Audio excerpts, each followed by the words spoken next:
Give it a break. Everybody got something to say. And then want to take everything he say and twist it. Like, nobody complain when somebody leave Apple and go to Google. Like, aren't they in competition with each other? Nobody talk junk about the CEO that leaves Apple and go to Google. Kevin Durant is a big business. He's the CEO of that business. So him going to play basketball for a different team, the CEO decided to leave where he was at and go somewhere else. But there's so many guys in this league that's so stupid, they don't even think like that. Aren't you competitive in your day job if you work for Apple? Don't you want to outdo Google? What's the difference on the basketball court? It's your day job. You want to outdo the competitor. Stephen A., is Draymond right? He's right. And even though I was the one that, basically, Barkley and Reggie Miller and others have had something to say, but I called it the weakest move I've ever seen by a superstar. That doesn't mean that Kevin Durant is a bad person. It doesn't mean that he's an awful human being or anything like that. I happen to think he's a very good guy. I just don't approve of the move because I'm old school. That's my opinion as a pundit. As players that are competitors on the court with him, that's a different ball game, and that's what I took from what Draymond Green was saying, and that's why I have no problem with it. If Draymond Green was calling us out, that would be different because this is our job.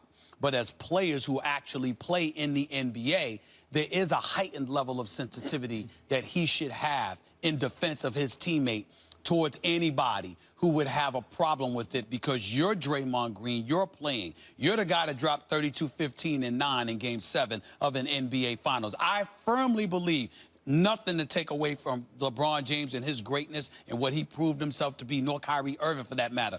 But I firmly believe that if Draymond Green hadn't been suspended for Game 5, the Golden State Warriors would be standing here today as reigning two-time defending NBA champions. That's my belief. Having said all of that, I will say that Draymond Green clearly is a guy that is willing to come to the defense of Kevin Durant. And in Oklahoma City, you may have never had that because there was no one with the cachet in position to come to the defense of Kevin Durant when the heat came his way. Whereas in Golden State, when we see something like this, it perfectly illustrates why Kevin Durant would have wanted to go and play with that dude. Because you got a Rough Rider, blue-collar dog, and I mean that in a good way because I love me some Draymond Green, who's going to fight for you on the court and off the court. That's what he's talking about. It wasn't that what Paul Pierce said was wrong in any way. Paul Pierce is a champion. Paul Pierce has the he's going to be a Hall of Famer. He has the qualifications to say everything that he said. But Draymond Green was completely correct in coming to the defense of Kevin Durant when it comes to contemporaries in the sport because the points that he made were valid. Before I even get to that, where was Game 5 played? Golden State. Right. Did he play in Game 7 in Golden State? Yes. And he balled out, right? Yes. And who won the game? Cleveland. It wouldn't have changed Game 5. Well, I think it would have because I think that Andrew Bogut was hurt for Game 6 and Game 7, and that was a huge deal because you had your formidable defender who's 7 feet, could block shots, could rebound for you, and the fact that he was out and Andre Iguodala was hobbled because he got hobbled at the end of Game 5 or Game 6. That's what I'm saying. That Game 5, they all walked into that game healthy. Game 6 and 7. That was their best chance. I'm saying but that's the thing about a guy like Draymond. No, I'm not excusing that. I'm saying Cleveland won the championship. Right. I'm just saying that the situations wasn't ideal for Game 6 and 7, just like it wasn't ideal for Cleveland in the first go-round when Golden State won. The thing about a guy like Draymond is when you have that little borderline crazy player, and I like Draymond a lot. I'm a big fan. I think I'd probably rate him higher than you do in terms of like where he ranks in the NBA hierarchy right now. I think a lot of him. When you have that kind of personality, can he walk the line to stay in the game? And the answer was no there. Maybe it did cost him if you believe they would have won Game 5. Look, Draymond Green makes valid points here. It's impossible to deny the fact that this is their business. Only, sometimes the players and the owners get caught up in it, but the fans mostly get caught up in the fact that, you should want to win a championship more than what? Make money? No, stupid. No, this is my job. I want to make money. So I understand what the analogy he's using, the metaphor is, he's the CEO of a business and he went from Google to Apple or vice versa. The problem is this. Let me change his metaphor a little bit.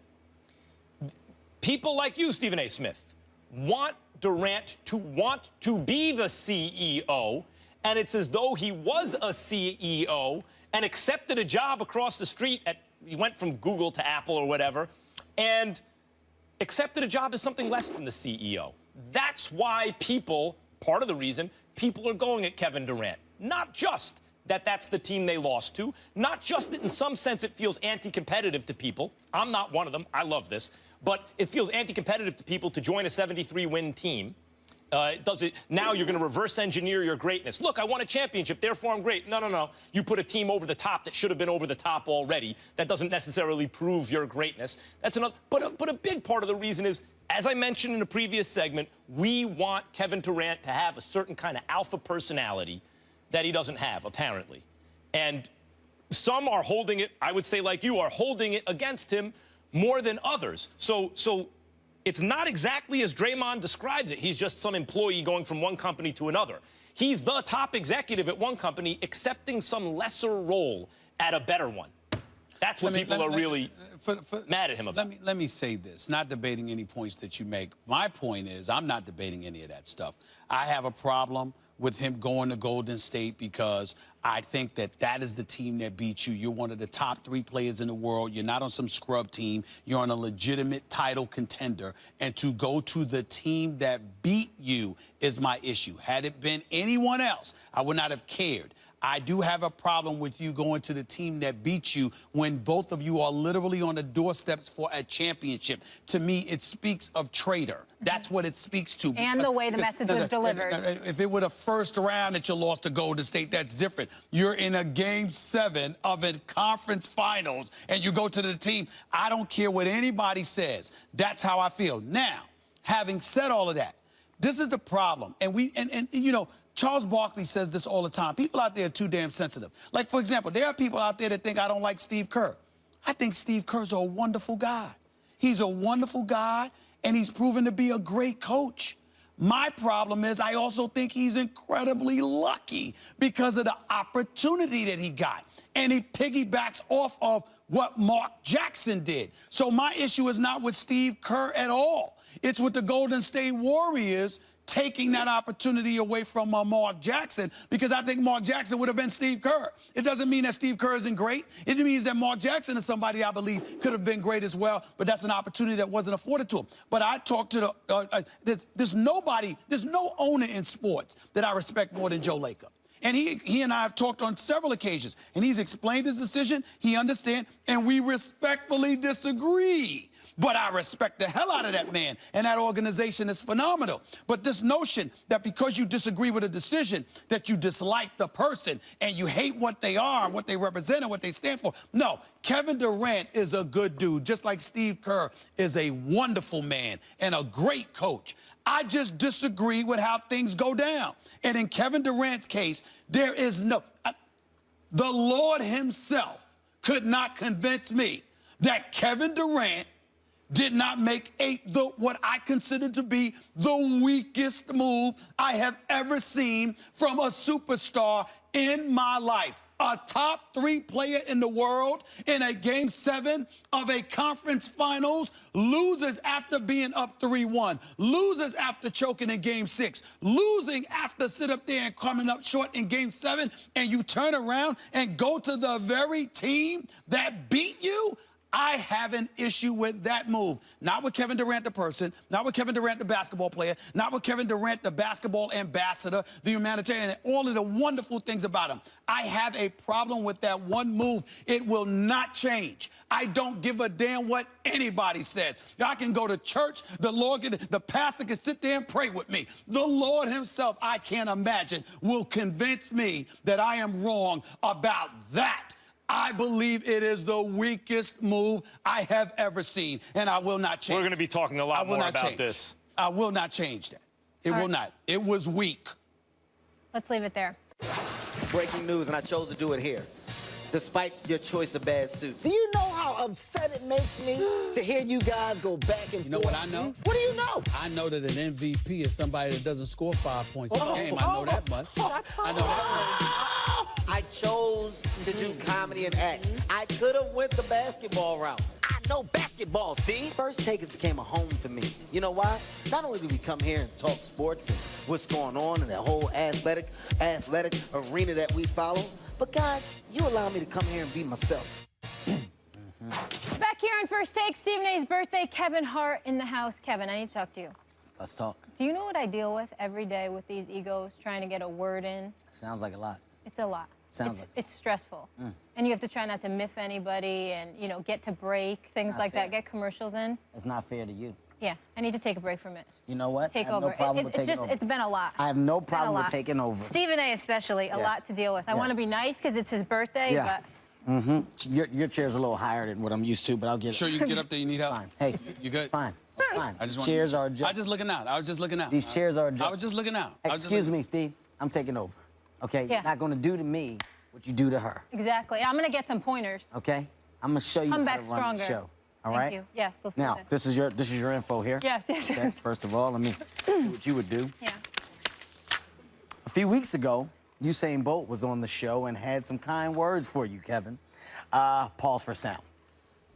I'm not supposed What to. kind of an inspiration was Kevin Hart to you? I started following on Snapchat, and then I noticed that he works out every day. Like, there's no day that he doesn't work out, you know what I mean? So, for me, he helped to motivate me, because a lot of the mornings I get up, I'm like, ah. When I go on Snapchat and I see him and he's like, yo, no matter what, I'm up. I didn't want to get up this morning, but I'm up. So for me, that helps me, you know. And this comedian, an actor, from his workout regimen, helps you avoid the curse of the gifted. Yeah, listen, he works hard. I have to give him that much. He's dedicated to always working out. You know what I mean? He always said, his new motto, he said he's got to get the motto out there. I go to work before I go to work. Question, do you guys have a problem with Usain's comments? I do. I'm trying to figure out I want you to lower your voice. Lower your voice. You're not talking to her. You're going to give me the respect that I deserve. Don't talk to me like I'm a man. Go ahead. I have a problem with what he said. I'm trying to figure out how in God's name. I'm done with you, Steve. Max. Well, clearly, there was some glossification going on with Usain Bolt for him to make those kind of comments.